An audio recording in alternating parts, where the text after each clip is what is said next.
King cobra ಅಂದ್ರೆ ಅದು ಹಾವುಗಳ ರಾಜ. ಅದರ ವೈಬ್ರೇಷನ್, ಅದರ ಸೌಮ್ಯ ಸ್ವಭಾವ, ಅದರ ಅಗ್ರೆಸಿವ್ ಎಲ್ಲವೂ ಸಹ ವಿಶೇಷ. ಮಲೆನಾಡಿನಲ್ಲಿದೆ, ಪಶ್ಚಿಮ ಘಟ್ಟದಲ್ಲಿ. ಇದು ಬರೀ ಮಲೆನಾಡು ಭಾಗದಲ್ಲಿ ಮಾತ್ರ ಇದು ಪಶ್ಚಿಮ ಘಟ್ಟದಲ್ಲಿ ಮಾತ್ರ ಇರೋದು. ಬೇರೆ ಕಡೆ ಈ ಕಡೆ ಅದು ಬದುಕೋದೇ ಇಲ್ಲ. ಕಿಂಗ್ ಕೋಬ್ರಾ ಕಡಿದ್ರೆ ವ್ಯಕ್ತಿ ಬದುಕೋದೇ ಇಲ್ಲ. ಒಂದು ಎಕ್ಸ್ಪೀರಿಯನ್ಸ್ ಅಂದ್ರೆ ನನಗೆ ಬೈಟ್ ಮಾಡಿದ್ದು, ಮೊದಲೆಲ್ಲ ನಾನು ಚೀಲ ತಗೊಂಡು ಆ ಪ್ಲಾಸ್ಟಿಕ್ ಚೀಲದೊಳಗೆ ಹಾಕಿ ಪೈಕಿ ಕಟ್ತಾ ಇದ್ದೆ. ಚೀಲದೊಳಗಿಂದ ಹೊಟ್ಟೆಗೆ ಬೈಟ್ ಮಾಡ್ತದೆ. ಹಾವು ಕಡಿದಾಗ ಫಸ್ಟ್ ಮಾಡಬೇಕಾಗಿರೋದು ನನಗೆ ಯಾವ ಹಾವು ಕಡೀತು, ವೆರಿ ಇಂಪಾರ್ಟೆಂಟ್. ಕೂಡ ಚಿಕ್ಕ ಪ್ರಾಣಿ, ತುಂಬಾ ಶಕ್ತಿಶಾಲಿ. ಇದನ್ನ ನಾವು ಇತಿಹಾಸದಲ್ಲಿ ಕೇಳಿದ್ವಿ, ಸೈನಿಕರು ಯುದ್ಧ ಮಾಡಬೇಕಾದ್ರೆ ಕೋಟೆನ ಹತ್ತಲಿಕ್ಕೆ ಇದನ್ನ ಬಳಕೆ ಮಾಡ್ಕೊಂತಿದ್ರು. ಅಷ್ಟು ಶಕ್ತಿಶಾಲಿಯಾದ ಒಂದು ಪ್ರಾಣಿ ಅದು. ವಾಸ್ತವ ಸತ್ಯ ನಾನು ಅದು ಹಿಡಿದಾಗಬೇಕಾಗಿದೆ. ಅದನ್ನ ರೆಸ್ಕ್ಯೂ ಮಾಡ್ಬೇಕಾದ್ರೆ ಅದನ್ನ ಯಾವುದೋ ಒಂದು ಬಾತ್ರೂಮ್ ಟಬ್ಬಲ್ಲಿ ಅದು ಹಿಡಿದಿತ್ತು. ಅದನ್ನ ಎಳೆಯೋಕ್ಕಾಗಲಿಲ್ಲ. 3-4 ಜನ ಸೇರಿ ಎಳೆದ್ರೂ ಎಳೆಯೋಕ್ಕಾಗಲಿಲ್ಲ. ಅದರ ಶಕ್ತಿ ಅಂತೇಳಿ ಅವತ್ತು ಗೊತ್ತಾಯ್ತು. ಕಿಂಗ್ ಕೋಬ್ರಾ ಅತಿ ವಿಷಕಾರಿಯಾದ ಹಾವು. ಹಾವುಗಳಲ್ಲೆಲ್ಲ ಕಿಂಗ್ ಕೋಬ್ರಾ ನಮ್ಮ ಮಲೆನಾಡಿನಲ್ಲಿದೆ, ಪಶ್ಚಿಮ ಘಟ್ಟದಲ್ಲಿ. ಅದನ್ನು ಸಹ ನಾನು 2 ರೆಸ್ಕ್ಯೂ ಮಾಡಿದ್ದೀನಿ ನಮ್ಮ ಸ್ನೇಹಿತರ ಸಹಾಯದಿಂದ. ಕಿಶೋರ್ ಅವರು ಸಹ ಪ್ರಾಣಿ ಪ್ರಿಯರು. ಅವ್ರ ಜೊತೆ ಹೋಗಿ ಅವ್ರ ಮನೇಲಿ ಒಂದು, ಮತ್ತೆ ಸಕಲೇಶ್ಪುರದಲ್ಲಿ ಒಂದು 14 ಕಡೆ ಕಿಂಗ್ ಕೋಬ್ರಾವನ್ನು ರಕ್ಷಣೆ ಮಾಡಿದ್ವಿ ಕಳೆದ ಒಂದು 7-8 ವರ್ಷದ ಹಿಂದೆ. ಮತ್ತೆ ನನಗೆ ಅದು ಸಿಕ್ಕಿಲ್ಲ. ಈಗ ಅವ್ರು ರಕ್ಷಣೆ ಮಾಡೋದು ತುಂಬಾ ಜನ ಇದ್ದಾರೆ. ಸೊ ಅವ್ರು ರಕ್ಷಣೆ ಮಾಡ್ತಾರೆ. ಮತ್ತೆ ಈ ಒಂದು ಕಿಂಗ್ ಕೋಬ್ರಾ ಏನಿದೆ, ಇದು ಬರೀ ಮಲೆನಾಡು ಭಾಗದಲ್ಲಿ ಮಾತ್ರ ಇದು ಪಶ್ಚಿಮ ಘಟ್ಟದಲ್ಲಿ ಮಾತ್ರ ಇರೋದು. ಬೇರೆ ಕಡೆ ಈ ಕಡೆ ಅದು ಬದುಕೋದೇ ಇಲ್ಲ. ಅದು ತಂಪಾದ ಜಾಗದಲ್ಲಿ, ಹಳ್ಳ ತಂಪಾದ ಏರಿಯಾದಲ್ಲಿ ಇರೋದು. ಪಶ್ಚಿಮ ಘಟ್ಟದಿಂದ ಆಗುಂಬೆವರೆಗೂ ಕಿಂಗ್ ಕೋಬ್ರಾ ಇದೆ. ಈ ಕಡೆ ಎಲ್ಲ ಕಿಂಗ್ ಕೋಬ್ರಾ ಬರಲ್ಲ. ಅದರದ್ದು ವಿಶೇಷತೆ ಅದು. ಕಿಂಗ್ ಕೋಬ್ರಾ ಅಂದ್ರೆ ಅದು ಹಾವುಗಳ ರಾಜ. ಅದರ ವೈಬ್ರೇಷನ್, ಅದರ ಸೌಮ್ಯ ಸ್ವಭಾವ, ಅದರ ಅಗ್ರೆಸಿವ್ ಎಲ್ಲವೂ ಸಹ ವಿಶೇಷವಾಗಿರುತ್ತೆ. ಅದನ್ನ ನಾವ್ ಹೇಳೋದ್ಕಿಂತ ಅದನ್ನ ನೋಡಿದಾಗಲೇ ಕುತೂಹಲ ಜಾಸ್ತಿ. ಸೊ ನಿಜವಾಗ್ಲೂ ಅದು ಆ ಅದ್ಭುತ ಕ್ಷಣಗಳಿದೆಯಲ್ಲ, ಅವತ್ತು ರೆಸ್ಕ್ಯೂ ಮಾಡಿದ್ದು ಈಗಲೂ ಸಹ ಕಂಡುಬಂದಿದ್ದೆ ಆಗಿದೆ ಅಂತ ಒಂದು. ಆಮೇಲೆ ಸುಮ್ಮನೆ ಕಡಿಯಲ್ಲ ಅದು. ತುಂಬಾ ಬೇರೆ ಹಾವುಗಳಿಗೂ ಇದಕ್ಕೂ ಲಾಟ್ ಆಫ್ ಡಿಫ್ರೆನ್ಸ್. ಅದರ ಸ್ವಭಾವನೆ ಬೇರೆ, ಅದರ ಒಂದು ಇದೇ ಬೇರೆ. ಅಷ್ಟು ಖುಷಿ ಆಗುತ್ತೆ ಅದನ್ನ ನೋಡಿದ್ರೆ. ಸುಮ್ಮನೆ ಅಗ್ರೆಸಿವ್ ಆಗಲ್ಲ ಅದು. ತುಂಬಾನೇ ಅದಕ್ಕೆ ತೊಂದರೆ ಕೊಟ್ಟರೆ ಮಾತ್ರ ಆಗಿದೆ. ಸುಮ್ಮನೆ ಅಗ್ರೆಸಿವ್. ಕೆಲವು ನಾವು ಮನುಷ್ಯ ಸುಮ್ಮನೆ ಸಿಟ್ಟು ಬರುತ್ತಲ್ಲ, ಆ ಥರ ಇಲ್ಲ ಅದು. ಅಷ್ಟು. ಆಮೇಲೆ ಒಂದು ಸರಿ ವಿಷ ಅದು ಇಂಜೆಕ್ಟ್ ಮಾಡಿದ್ರೆ ಯಾವುದೇ ಕಾರಣಕ್ಕೂ ವ್ಯಕ್ತಿ ಕಿಂಗ್ ಕೋಬ್ರಾ ಕಡಿದ್ರೆ ವ್ಯಕ್ತಿ ಬದುಕೊಳ್ಳೋದೇ ಇಲ್ಲ. ಅದಕ್ಕೆ ಔಷಧಿ ಇದೆ, ಉಳಿಯೋದೇ ಇಲ್ಲ. ಅಷ್ಟು ಪ್ರಮಾಣದಲ್ಲಿ ವಿಷವನ್ನು ಇಂಜೆಕ್ಟ್ ಮಾಡುತ್ತದೆ. ಒಂದು ಹಾನಿನೂ ಸಹ ತಕ್ಷಣದ ಸಾಯಿಸ್ಬಿಡುತ್ತೆ. 10 ಹಾನಿ ಸಾಯಿಸುವಷ್ಟು ವಿಷವನ್ನು ಇಂಜೆಕ್ಟ್ ಮಾಡುತ್ತೆ ಅಂತ ಹೇಳ್ತಾರೆ. ಸೊ ಹೀಗೆ ಅದರ ವಿಷ ತುಂಬಾನೇ ತೀವ್ರಗತಿಯಲ್ಲಿರುತ್ತೆ. ಸೊ ಹೀಗೆ ಹಾವುಗಳ ರಕ್ಷಣೆ ಮಾಡುವಂಥ ಕೆಲಸವನ್ನು ನಾನು ಕಳೆದ 20 ವರ್ಷದಿಂದ ಮಾಡ್ತಾ ಇದ್ದೀನಿ. ಹಾವುಗಳು ಯಾವುದೇ ಬಂದ್ರೂ ಹೊಡಿಬೇಡಿ, ಅವನ್ನ ರಕ್ಷಣೆ ಮಾಡಿ ಅವು ಬದುಕುವ ಕಡೆಗೆ ಬಿಡೋಣ.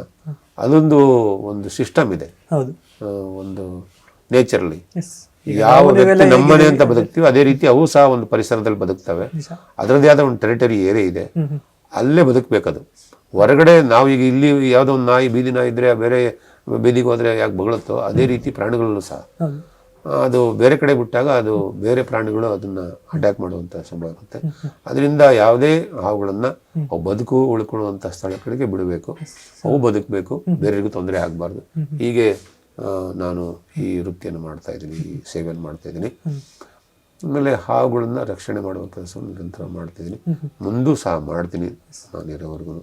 ಈಗ ನಿಮ್ಮ ಜರ್ನಿಯಲ್ಲಿ ತಗೊಂಡ್ರೆ, ಸೊ ಈಗ ನೀವು ಹಿಡಿದಿರೋಂಥ ಹಾವುಗಳಲ್ಲಿ ಮರೆಯಲಾದಂಥ ಒಂದು ಎಕ್ಸ್ಪೀರಿಯನ್ಸ್ ಅಂದರೆ ಯಾವುದು? ನನಗೆ ಒಂದು ಎಕ್ಸ್ಪೀರಿಯನ್ಸ್ ಅಂದರೆ ನನಗೆ ಬೈಟ್ ಮಾಡಿದ್ದು. ಸೊ ವೆಟರ್ನರಿ ಕಾಲೇಜಲ್ಲಿ ಹಾವನ್ನ, ಒಂದು ನಾಗರಾವು ಒಂದು ಬಿಲ್ದೊಳಗಿತ್ತು. ನನಗೆ ಕರೆ ಮಾಡಿ ಹೇಳಿದ್ರು, ಹಿಂಗೆ ಹಾಸ್ಟೆಲಲ್ಲಿ ಒಂದು ದೊಡ್ಡ ನಾಗರಾವಿದೆ, ಬನ್ನಿ ಅಂತೇಳಿ ಹೋದೆ. ಸಹಜವಾಗಿ ಬಿಲ್ದೊಳಗೆ ಇದ್ದಾಗ ತುಂಬ ಟೈಮ್ ತಗೊಳುತ್ತೆ. ನಾನು ನೀರು ಬಿಟ್ಟೆ, ಪೈಪಲ್ಲಿ ನೀರು ಬಿಟ್ಟಾಗ ಅದು, ನಾನು 2-3 ಹಾವು ನೀರು, ಸುಮಾರು ಹಾವು ಹಿಡಿದು ನೀರು ಬಿಟ್ಟು ಪೈಪಲ್ಲಿ. ಮಿನಿಮಮ್ ಅಂದರೂ ಅರ್ಧ ಗಂಟೆಯಿಂದ 1 ಗಂಟೆವರೆಗೂ ತಾಣುತ್ತೆ ಅದು ಆಚೆಗೆ ಬರೋದಕ್ಕೆ. ಅಷ್ಟು ಬ್ರೀತಿಂಗ್ ಹೋಲ್ಡ್ ಮಾಡುತ್ತೆ. ಸೊ ತುಂಬಾ ಸಮಯ ಆದ್ಮೇಲೆ ಆಚೆಗೆ ಬಂತು. ಅದನ್ನ ರೆಸ್ಕ್ಯೂ ಮಾಡಿ ಅದನ್ನ ಚೀಲದೊಳಗೆ ಅವ್ರಿಗೆ ಮಕ್ಕಳಿಗೆಲ್ಲ ತೋರಿಸಿ, ಅವನ ಸ್ವಭಾವ ಏನು, ಯಾವ ಥರ ರೆಸ್ಕ್ಯೂ ಮಾಡಬೇಕು, ತುಂಬಾ ಡೇಂಜರು, ಉಡಾಫೆ ಮಾಡಬಾರ್ದು, ಎಲ್ಲರ ಕಂಡ್ರಿಗೆ ಹೊಡಿಬಾರ್ದು, ಈ ಥರ ಎಲ್ಲ ಹೇಳಿ ಅವ್ರಿಗೆ ಮಾಹಿತಿಯನ್ನು ಕೊಟ್ಟು ಅವುಗಳ ಬಗ್ಗೆ ಅದನ್ನೇನು ಕೊನೆಯಲ್ಲಿ ಹಾಕಬೇಕು. ಮೊದಲೆಲ್ಲ ನಾನು ಚೀಲ ತಗೊಂಡು ಹೋಗ್ತಾ ಇದ್ದೆ. ಆ ಪ್ಲಾಸ್ಟಿಕ್ ಚೀಲದೊಳಗೆ ಹಾಕಿ ನಾನು ಅಲ್ಲೊಂದು ಇದ್ರ ಪಕ್ಕದಲ್ಲಿ ಪೈಕ ಕಟ್ತಾ ಇದ್ದೆ.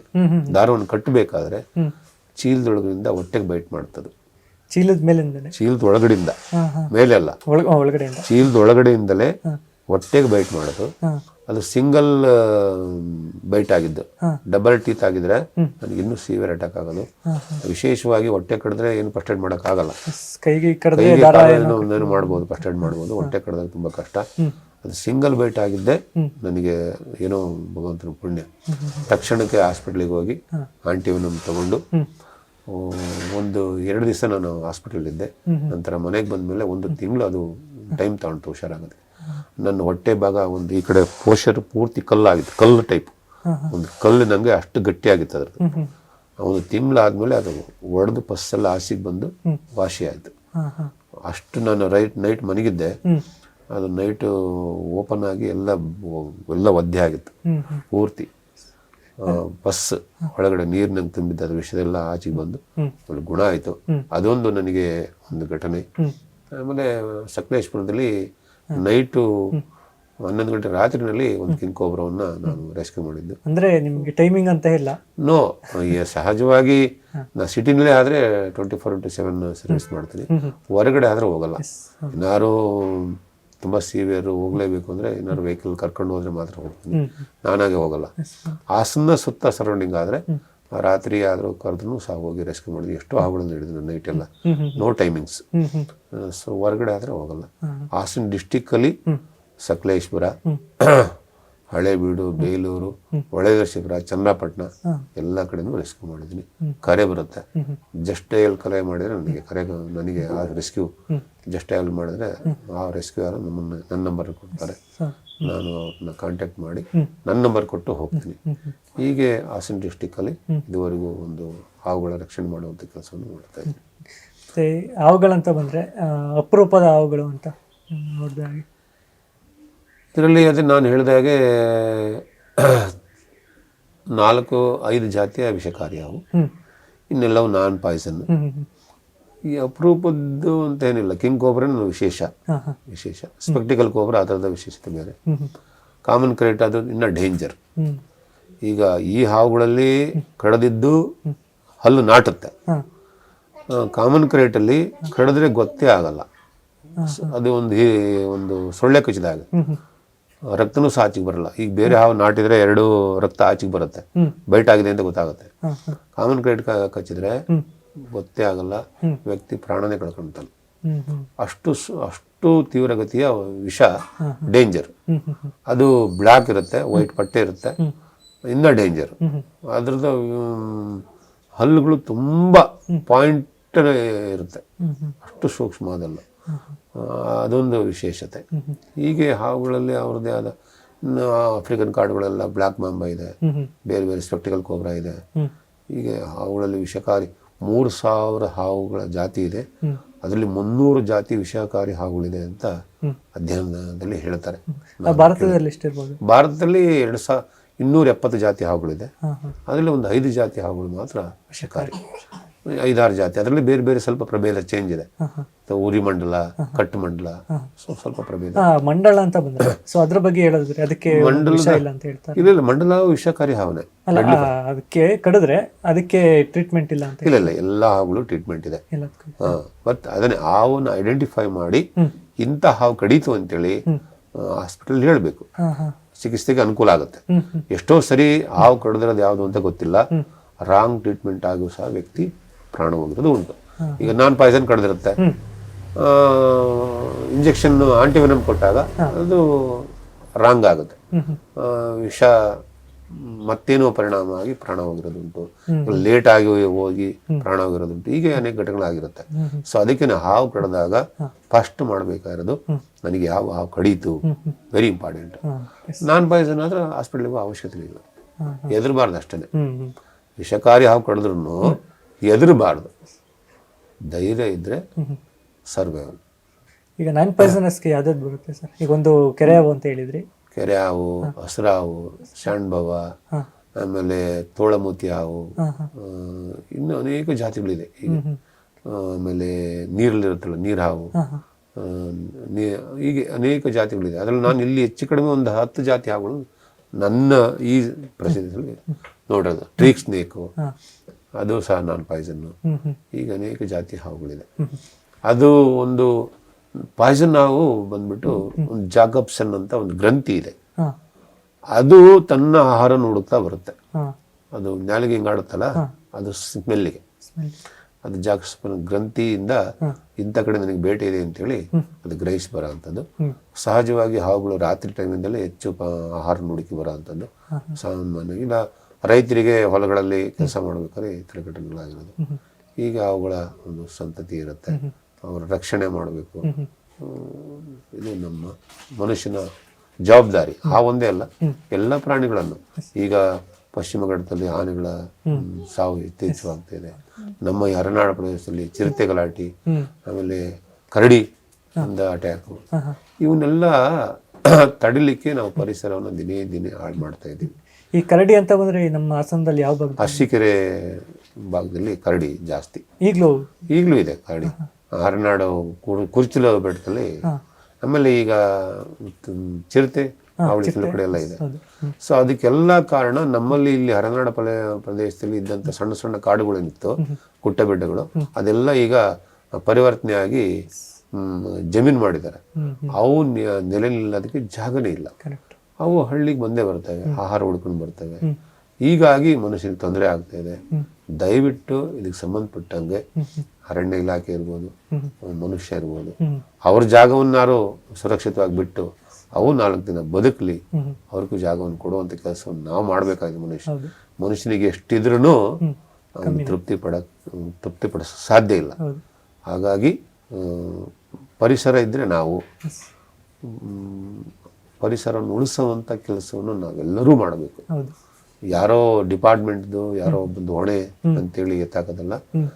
ಮನುಷ್ಯನ ಕರ್ತವ್ಯ ಪರಿಸರ ಉಳಿಸಿ ಮುಂದಿನ ಪೀಳಿಗೆಗಾಗಿ, ಮುಂದಿನ ಜನಾಂಗಕ್ಕಾಗಿ, ಮುಂದಿನ ಜೀವರಾಶಿಗಳಿಗಾಗಿ ನಾವೆಲ್ಲರೂ ಈ ಕೆಲಸವನ್ನು ಮಾಡೋಣ. ಸರ್, ಈ ಮಂಡಲ ಅಂತ ಬಂದ್ರೆ ಸೊ ಅದು ನೋಡೋಕ್ಕೆ ಒಂಥರ ಡಿಫ್ರೆಂಟ್ ಆಗಿರುತ್ತೆ.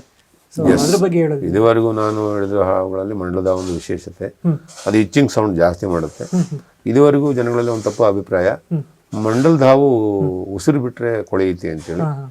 ಉಸಿರು ಬಿಟ್ರೆ ಏನು ತೊಂದರೆ ಇಲ್ಲ, ಕಚ್ಚಿದ್ರೆ ಮಾತ್ರ ಕೊಳೆಯುತ್ತೆ. ಅದರಲ್ಲಿ 2 ಜಾತಿಯ ಹಾವು ಇದೆ ಅಲ್ಲ, ನ್ಯೂರೋಟ್ಯಾಕ್ಸಿನ್, ಹ್ಯೂಮೋಟ್ಯಾಕ್ಸಿನ್ ಅಂತ. ಒಂದು ಹಾವು ನಾಗರ ಹಾವು ನರಗಳ ಮೇಲೆ ಹೆಚ್ಚು ಪ್ರಭಾವ ಬೀರುತ್ತೆ, ಮಂಡಲದ ಹಾವು ಸ್ನಾಯುಗಳ ಮೇಲೆ ಹೆಚ್ಚು ಪ್ರಭಾವ ಬೀರುತ್ತೆ. ಅದಕ್ಕೆ ಊತ ಬರೋದು. ಮಂಡಲದ ಹಾವು ಕಚ್ಚಿದಾಗ ಊತ ಬರುತ್ತೆ, ಆ ಜಾಗ ಕೊಳಿತಾ ಬರುತ್ತೆ. ಆಮೇಲೆ ಒಂದು ಜನಗಳು, ನಾನು ಇದುವರೆಗೂ ಎಷ್ಟು ಕಡೆ ಹಾವು ಹಿಡಿದಾಗ ಮಂಡಲದ ಹಾವು ಜನಗಳ ಒಂದು ಕಲ್ಪನೆ, ಉಸಿರು ಬಿಟ್ರೆ ಕೊಳ್ತಾ ಹೋಗುತ್ತೆ. ಉಸಿರು ಬಿಟ್ರೆ ಏನು ತೊಂದರೆ ಆಗಲ್ಲ. ಅಂದ್ರೆ ಇಚ್ಚಿಂಗ್ ಸೌಂಡ್ ಮಾಡ್ತೀವಿ, ಚೀರ ಸೌಂಡ್, ಅದು ವಿಷಲ್ ಹಾಕುತ್ತಲ್ಲ, ಅದು ಇಚ್ಚಿಂಗ್ ಸೌಂಡ್. ಅದು ಜನಗಳಿಗೆ ಎದುರಿಸಕ್ಕೆ ಇಲ್ಲ, ಗಾಬರಿಯಾಗಿ ಅದು ಇಚ್ಚಿಂಗ್ ಸೌಂಡ್ ಮಾಡುತ್ತೆ. ಅದರಿಂದ ಏನು ತೊಂದರೆ ಇಲ್ಲ, ಕಚ್ಚಿರೆ ಮಾತ್ರ ಡೆಡ್ಲಿ ಪಾಯ್ಸನ್. ಮತ್ತೆ ಈ ಬಾಡಿ ಎಲ್ಲ ಟಚ್ ಆಯ್ತು ಅಂದ್ರೆ ಅವಿಂದು ನೋ ಏನಿಲ್ಲ. ಏನ್ ಟಚ್, ಯಾವುದೇ ಪ್ರಾಣಿ ಟಚ್ ಆದ್ರೆ ಏನು ತೊಂದರೆ ಇಲ್ಲ, ಕಚ್ಚಿದ್ರೆ ಮಾತ್ರ. ಇದರಲ್ಲಿ ನಾನು ಸುಮಾರು ಜನ ಕೇಳಿದ್ದೀನಿ, ಮನೆ ಹೋದಾಗ ತೊಳಿತಾರೆ ಮಾಡ್ತಾರೆ. ಅವರು ನೋಡದಲ್ಲಿ ಎಷ್ಟೋ ಹಾವುಗಳು ಬಂದು ಹೋಗಿರ್ತಾರೆ. ನಮಗೆ ನೋಡ್ದಾಗ್ತಾನೆ ನಾವು ಅದನ್ನ ಹಾವು ಬಂತು ಅಂತ ಗೊತ್ತಾಗಲ್ಲ. ಅದರಿಂದ ಆ ಥರ ತೊಂದರೆ ಇಲ್ಲ, ಪ್ರಾಣಿಗಳಿಂದ ಯಾವುದೇ ಥರ ತೊಂದರೆ ಇಲ್ಲ. ಈ ಭೂಮಿ ಮೇಲೆ ಮನುಷ್ಯನಿಂದಲೇ ತೊಂದರೆ, ಯಾವುದೇ ಪ್ರಾಣಿಯಿಂದ ಯಾರಿಗೂ ತೊಂದರೆ ಇಲ್ಲ. ಅವ್ರ ಸ್ವಭಾವ ಅದು ನ್ಯಾಚುರಲ್ ಆಗಿ ಬಂದಿರೋಂಥದ್ದು, ಅದ್ರ ಗುಣಧರ್ಮನೇ ಅದು. ಕಚ್ಚುವ ಸ್ವಭಾವ ಕಚ್ಚುತ್ತೆ, ಹೆದರಿಕೊಂಡು ಕಚ್ಚುತ್ತೆ, ಇಲ್ಲ ಭಯ ಆದ ಕಚ್ಚುತ್ತೆ, ಅದು ತೊಂದರೆ ಆದ ಕಚ್ಚುತ್ತೆ. ಮತ್ತೆ ಸುಮ್ಮನೆ ಯಾರಿಗೂ ಕಚ್ಚಲ್ಲ, ಯಾವುದೇ ಪ್ರಾಣಿ ಯಾರಿಗೂ ತೊಂದರೆ ಕೊಡಲ್ಲ ಸುಮ್ಮನೆ. ಇದು ಒಂದು ನಾವು ಸಹಜವಾಗಿ ಅರ್ಥ ಮಾಡ್ಕೋಬೇಕಾದ್ರೆ. ಸರ್, ಅದ್ರ ಜೊತೆಗೆ ಆವಲ್ದೇನೆ ಬೇರೆ ಪ್ರಾಣಿಗಳನ್ನ ರೆಸ್ಕ್ಯೂ ಮಾಡಿದ್ರಿ ಅಂತ ಹೇಳಿದ್ದೀರಾ, ಅದರಲ್ಲಿ ಒಂದು ಡಿಫ್ರೆಂಟ್ ಆಗಿ ಅದರಲ್ಲಿ ನಾನು ಕೃಷ್ಣ ಲೇಔಟಲ್ಲಿ ಒಂದು ಉಡವನ್ನು ರಕ್ಷಣೆ ಮಾಡಿದೆ. ನಂತರ ಕೆಲವು ಪಕ್ಷಿಗಳನ್ನ ರಕ್ಷಣೆ ಮಾಡಿದ್ದೀನಿ. ಈ ಉಡ ಅಂದ್ರಲ್ಲ, ಸೊ ಅದು ಈಗ ನೋಡೋದಕ್ಕೆ ತುಂಬಾ ಅಂದ್ರೆ ಕಮ್ಮಿ, ಎಲ್ಲೂ ಕೂಡ ನೋಡೋದಕ್ಕೆ ಇರುತ್ತಲ್ಲ ಆ ಥರನೇ. ಅಲ್ಲ ಸಾರಿ, ದೊಡ್ಡದೊಂದು ಉಡಾದಲ್ಲಿ 4 ವೆರೈಟಿ ಇದೆ. ಇನ್ನೊಂದು ದಪ್ಪದು ಬರುತ್ತೆ ನೋಡಿ, ಲೆಜೆಂಡ್ ಟೈಪ್, ಅದು ಅದೇ ತರ. ಇದು ಉಡ ಚಿಕ್ಕ ಪ್ರಾಣಿ ಮತ್ತು ತುಂಬಾ ಶಕ್ತಿಶಾಲಿ. ಇದನ್ನ ನಾವು ಇತಿಹಾಸದಲ್ಲಿ ಕೇಳಿದೀವಿ. ನಮ್ಮ ಸೈನಿಕರು ಯುದ್ಧ ಮಾಡ್ಬೇಕಾದ್ರೆ ಕೋಟೆನ ಹತ್ತಲಿಕ್ಕೆ ಇದನ್ನ ಬಳಕೆ ಮಾಡ್ಕೊಳ್ತಿದ್ರು. ಅಷ್ಟು ಶಕ್ತಿಶಾಲಿಯಾದ ಒಂದು ಹಾ. ಪ್ರಾಣಿ ಅದು. ಅದನ್ನ ಕೋಟೆ ಹಿಂಗೆ ಮೇಲೆ ಹತ್ತಕ್ಕೆ ಬಿಟ್ಟಿಲ್ಲ ಎಸ್ರೆ ಅದು ಟ್ರೈನ್ ಅಪ್ ಮಾಡ್ತೀರಿ. ಈಗ ನಾಯಿಗಳು ಹೆಂಗ್ ಸ್ವಾನಿಗಳಿಗೆ ಟ್ರೈನ್ ಮಾಡಿ ಆ ಥರ ಅದು ಗ್ರಿಪ್ ಹಿಡ್ಕೊಂಡ್ರೆ ಸೈನಿಕರೆಲ್ಲ ಅದನ್ನ ಹಗ್ಗ ಸಹಾಯದಿಂದ ಒಳಗಡೆ ಪ್ರವೇಶ ಮಾಡೋರು ಅಂತ ಈ ರೀತಿ ಎಲ್ಲ ನಾವು ಕೇಳಿದೀವಿ. ಸೊ ವಾಸ್ತವ ಸತ್ಯ ನಾನು ಅದು ಹಿಡ್ದಾಗ ಗೊತ್ತಾಯ್ತು. ಅದನ್ನ ರೆಸ್ಕ್ಯೂ ಮಾಡ್ಬೇಕಾದ್ರೆ ಅದನ್ನ ಯಾವುದೋ ಒಂದು ಬಾತ್ರೂಮ್ ಟಬ್ಬಲ್ಲಿ ಅದು ಹಿಡಿದಿತ್ತು. ಅದನ್ನು ಎಳೆಯೋಕ್ಕಾಗಲಿಲ್ಲ. 3-4 ಜನ ಸೇರಿ ಎಳೆದ್ರೂ ಎಳೆಯೋಕ್ಕಾಗಲಿಲ್ಲ. ಅದರ ಶಕ್ತಿ ಅಂತೇಳಿ ಅವತ್ತು ಗೊತ್ತಾಯ್ತು. ಈಗ ಅದನ್ನು ರಕ್ಷಣೆ ಮಾಡಿದೀನಿ. ಪ್ರಾಣಿಗಳಲ್ಲಿ ಕೆಲವು ಜಾತಿಗಳನ್ನು ರಕ್ಷಣೆ ಮಾಡಿದೀನಿ. ಮತ್ತೆ ಉಡ ಅಂತ ಹೇಳಿದ್ರಲ್ಲ, ಸೊ ಅದೇನು ಅದ್ರಲ್ಲಿ ವಿಷ ಅಂತ ಏನಾದ್ರು? ಇಲ್ಲ, ವಿಷ ಏನಿಲ್ಲ. ಅದು ಒಂದು ಸಾಮಾನ್ಯ ಪ್ರಾಣಿ, ಅದೇನು ಕಚ್ಚಲ್ಲ, ಅದು ಎದುರುತ್ತೆ. ಸೊ ಹಲ್ಲುಗಳು, ಕಾಲುಗಳ ಶಕ್ತಿ, ಉಗುರುಗಳು ತುಂಬಾ ಸ್ಟ್ರಾಂಗ್ ಇರುತ್ತೆ. ಅಷ್ಟು ಗ್ರಿಪ್ ಹಿಡಿದ್ರೆ ಬಿಡಲ್ಲ, ಅಷ್ಟು ಶಕ್ತಿಶಾಲಿ. ಹೌದು, ಉಡ ಅನ್ನೋದು ಈಗ ಎಲ್ಲೂ ಕೂಡ ನೋಡ್ಲಿಕ್ಕೆ ಸಿಗೋದಿಲ್ಲ. ಇಲ್ಲ ಬಿಡಿ, ನಾವು ಅದನ್ನೇ ತುಂಬಾ ಅದೇ ಝೂ ಗಾರ್ಡನ್ ನೋಡಿರ್ತೀವಿ ಇಲ್ಲ ಕಡೆ. ಸೊ ನಾನು ರಿಯಲ್ ಆಗಿ ಅದನ್ನ ನೋಡಿ ಹಿಡಿದು ಬಿಲ್ಡರ್ ಫಾರೆಸ್ಟಿಗೆ ಬಿಟ್ಟಿದ್ದು. ತುಂಬಾ ಉತ್ತಮವಾದ ಒಂದು ಅನುಭವ. ಅದ್ರ ಜೊತೆಗೆ ಸರ್ ಇನ್ನೇನಾದ್ರು ರೆಸ್ಕ್ಯೂ ಬಗ್ಗೆ ನಿಮ್ಮ ಜರ್ನಿಯಲ್ಲಿ? ಇದು ಹೀಗೆ ಮುಂದುವರಿತಿರುತ್ತೆ. ಸೊ ಮುಂದೆ ಏನೆಲ್ಲ ಅವಕಾಶ ಸಿಗುತ್ತೆ ಅದನ್ನ ಮಾಡುವಂತ ಕೆಲಸ ನಮ್ದು. ಜೊತೆಗೆ